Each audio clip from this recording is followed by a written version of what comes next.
ఆధునికీకరణ ఆధునికీకరణ అంటే ఉత్పత్తి రంగంలో అత్యాధునిక సాంకేతికతను స్వీకరించడం మరియు సామాజిక విలువల్లో మార్పు. ఆధునికీకరణ కాబట్టి 2 ప్రధాన భాగాలను కలిగి ఉంటుంది.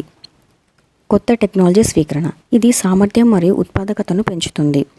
ఉదాహరణకు HYV అంటే అధిక దిగుబడినిచ్చే రకం, విత్తనాలు మరియు పాత వాటికి బదులుగా కొత్త వ్యవసాయ ఉపకరణాలను ఉపయోగించడం వ్యవసాయ ఉత్పత్తిని పెంచవచ్చు.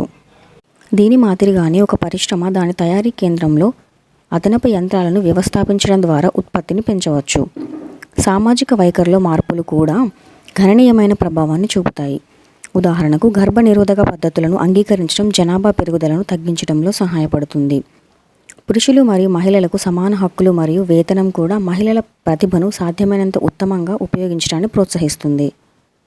దీనికి సంబంధించిన అడిషనల్ ఇన్ఫర్మేషన్: ఒక నిర్దిష్ట కాల వ్యవధిలో ప్రభుత్వం నిర్దేశించిన విస్తృత మరియు వివరణాత్మక లక్ష్యాలను సాధించడానికి ఆర్థిక ప్రణాళిక దేశం యొక్క వనరులను కేటాయిస్తుంది.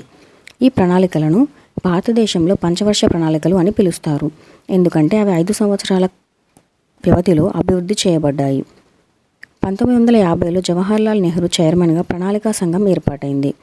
ఆర్థిక వృద్ధిని వేగవంతం చేయడానికి ఉత్తమంగా సరిపోయే రకమైన ప్రణాళికను ఇది గుర్తించింది. భారత ప్రధాని ప్రణాళికా సంఘం అధ్యక్షునిగా వ్యవహరిస్తారు. విధులు: ఇందులో పదార్థం, ఆర్థిక మరియు మానవ మూల్యాంకనం, వారి ప్రభావం మరియు సమతుల్యతను పెంచడానికి ఒక వ్యూహాన్ని రూపొందించడం, వనరుల పంపిణీ మరియు ప్రాధాన్యతల ఏర్పాటు.